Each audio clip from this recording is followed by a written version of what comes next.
بسم اللہ الرحمن الرحیم۔ ایک عابد نے اللہ کی زیارت کے لیے 40 دن کا چلہ کیا۔ دن کو روزہ رکھتا اور رات کو قیام کرتا تھا۔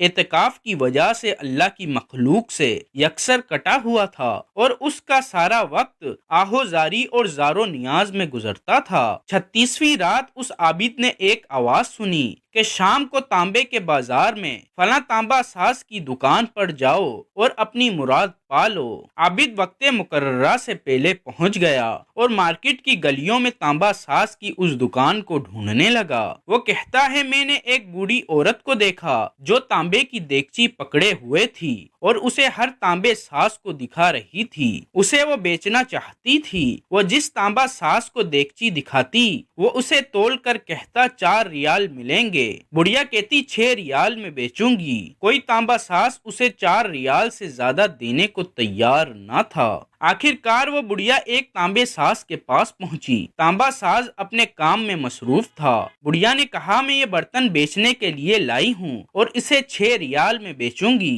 کیا آپ 6 ریال دیں گے؟ تانبا ساز نے پوچھا، صرف 6 ریال میں کیوں؟ بڑھیا نے دل کی بات بتاتے ہوئے کہا، میرا بیٹا بیمار ہے، حکیم نے اس کے لیے نسخہ لکھا ہے جس کی قیمت 6 ریال ہے۔ تانبا ساز نے دیگچی لے کر کہا، ماں یہ دیگچی بہت عمدہ اور قیمتی ہے، اگر آپ بیچنا ہی چاہتی ہیں تو میں اسے 30 ریال میں خریدوں گا۔ بوڑھی عورت نے کہا، کیا تم میرا مذاق اڑا رہے ہو؟ اس نے کہا، ہرگز نہیں، میں واقعی 30 ریال دوں گا۔ یہ کہہ کر اس نے برتن لیا اور بوڑھی عورت کے ہاتھ میں 30 ریال رکھ دیے۔ بوڑھی عورت بہت حیران ہوئی اور دعا دیتی جلدی سے اپنے گھر کی طرف چل پڑی۔ عابد کہتا ہے، میں سارا ماجرا دیکھ رہا تھا۔ جب وہ بڑھیا چلی گئی تو میں نے تانبے کی دکان والے سے کہا، چاچا لگتا ہے آپ کو کاروبار نہیں آتا۔ بازار میں کم و بیش سبھی تانبے والے اس دیگچی کو تولتے تھے اور 4 ریال سے زیادہ کسی نے اس کی قیمت نہیں لگائی اور آپ نے 30 ریال میں اسے خریدا ہے۔